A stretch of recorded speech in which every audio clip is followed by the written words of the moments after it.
Chapter 12. What Comes Next? Attempting to predict the future with any degree of reliability is oftentimes fruitless. In gaming, industry predictions have varied tremendously. For all the pitfalls in spinning a vision of the future, we try anyways because it's fun. As such, this chapter will explore how technology, games, and the industry have changed in recent years and what those changes might say about the future of game interaction. For our purposes, we'll lean on the conservative side of things to try and facilitate a realistic examination of the design trends that exist today.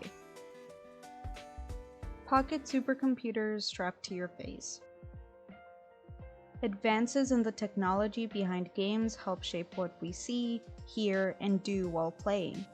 Of the more recent shifts in game technology, the mobile revolution is arguably the most pervasive.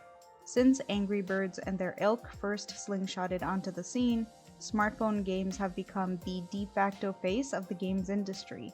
Mobile games make more money than either console or PC gaming.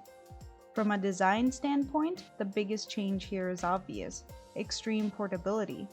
When smartphones came along, it was only a matter of time before consumers' limited money and pocket real estate would have to settle for the device that could do everything, even if it wasn't as technically advanced. Designing for mobile means designing for a host of screens, many of which are small. Play habits also need to be considered for interaction design here. The nature of mobile communication and the development ecosystem it has created has helped to whittle our attention span. Varied play habits give us the chance to create experiences that veer away from tradition. Before mobile games, we were more or less locked into designing games often played for hours at a stretch. A return to the arcade-style ethos of short play sessions with high skill ceilings is a perfect fit for play on mobile devices. When thinking about how players interact with such creations, can we consider their surroundings and activity? Might we see more phenomena like Pokemon Go, which encourage real-world exploration as a core part of gameplay? Another development common to all of our devices is the widespread availability of high-speed internet. This has allowed for the mass proliferation of online multiplayer games. For designers, this means that we can probably expect the importance of remote player-to-player communication to keep growing. Designing systems for players to interact with one another is often equally critical as creating those for players to interact with the game itself. Text chat and emotes don't cut it anymore. Things like interactive maps and sleek context-aware ping communications are practically standard. For these types of features, the game serves only as a mediator, and your design skills must adapt to the unpredictable humans at each end of the interaction. We might also speculate about a future where virtual reality has supplanted real reality. More realistically, we could suggest that a steadily growing library of VR titles and improving hardware will finally allow the market to reach critical mass.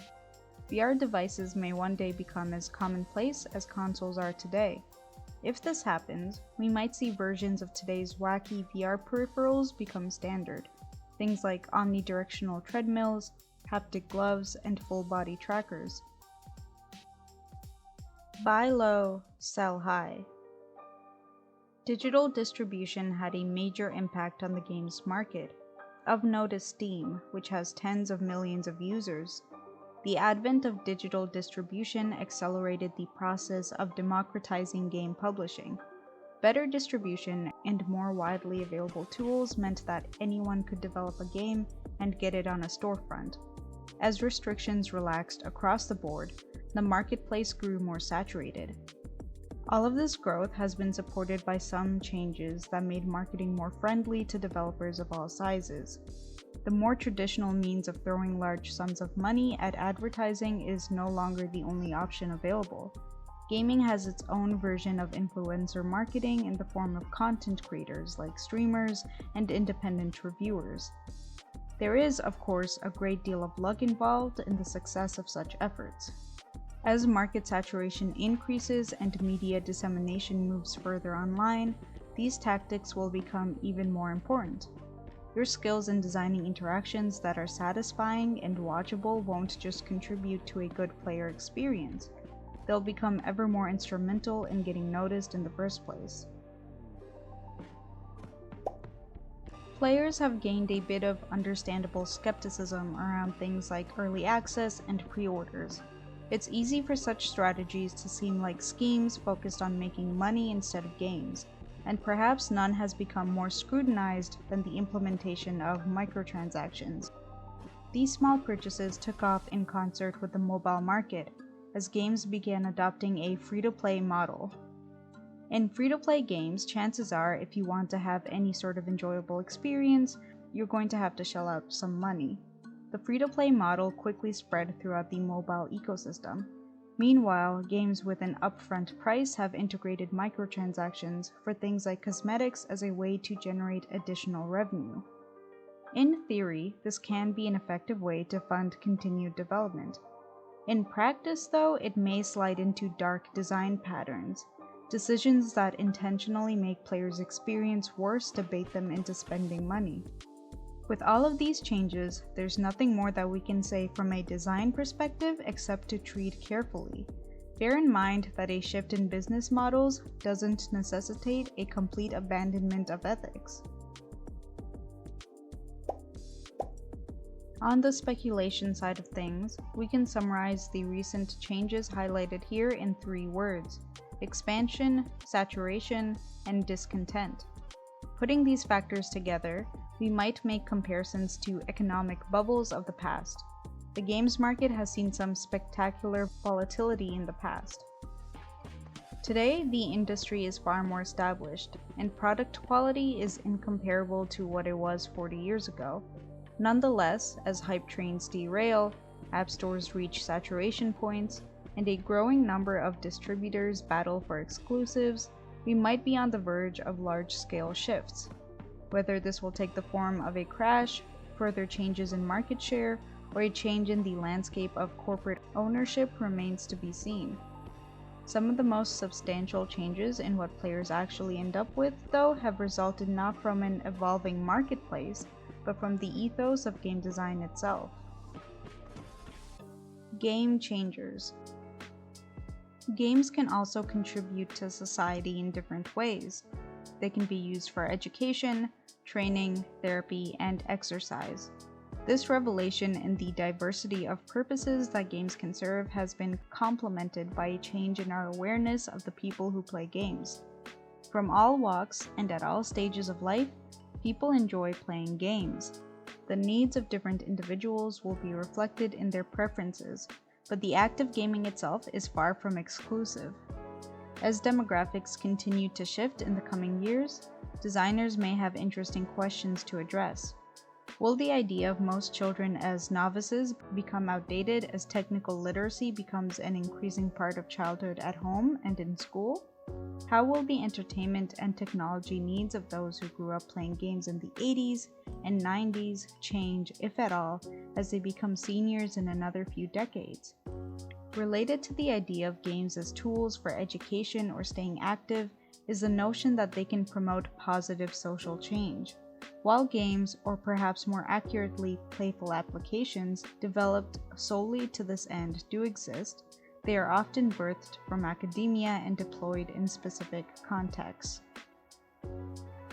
In addition to challenging our conception of important issues, games can also challenge our definition of the word game itself. We're no longer at the point where new genres are being invented from the ground up every couple of years, but we still routinely see the emergence of new paradigms that reimagine some aspect of game interaction.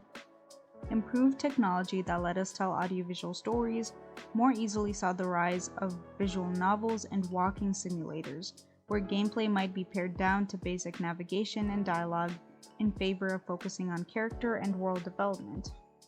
A strange hybridization of point-and-click adventure mysteries with true crime-esque drama brought us games like Her Story. In these interactive explorations of story fragments, your ultimate goal is not to eventually catch some big bad or embark on a thrilling chase, but to unravel a series of events that's already played out for your own understanding.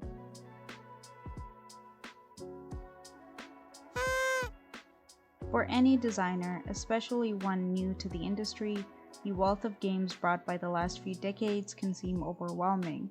Suffocated by market saturation, it might feel like most things have already been done at this point. And yet, for every what if that games have already answered, games can still surprise us. Plenty of unanswered questions remain for us to explore. Failing that, there's no law that says a game needs to tread totally unexplored ground to surprise and delight its players. In the end, the recent explosion of diversity in design is less overwhelming and more a reminder of the freedom we have to create something, no matter how strange or specific, that bring players joy. So what comes next? With some basic understanding of how game interaction might change in the coming years, let's take a moment to envision how this might manifest in the games we create and play. As the market grows more saturated, players become wise to our tricks, and the age of social media threatens to shrink attention spans. How will we adapt? Some games may further erase the traditional tutorial, throwing players into the fire as quickly as possible to get them engaged in the action. Some games might try to go in the opposite direction, creating a series of handholds and well-timed rushes of dopamine to emulate the onboarding experience of many mobile titles. And to achieve longevity, we might see games embracing an early access model whereby they can grow a community and keep players interested by offering a steady stream of updates as development continues after initial release. What we see, hear, and otherwise sense in games may also change radically in the coming years. As technology improves, we may see more communication in the form of haptics. Particularly for VR interactions, high-definition haptics could be valuable to let us mimic things like the weight, shape, and texture of virtual objects with a little sensory trickery. Maybe one day there will be appeals made to our other senses as well. On the other side of interaction, the way we control games will also continue to evolve. Motion controls 10 years ago were fun, but often felt gimmicky. Modern incarnations have become more sophisticated.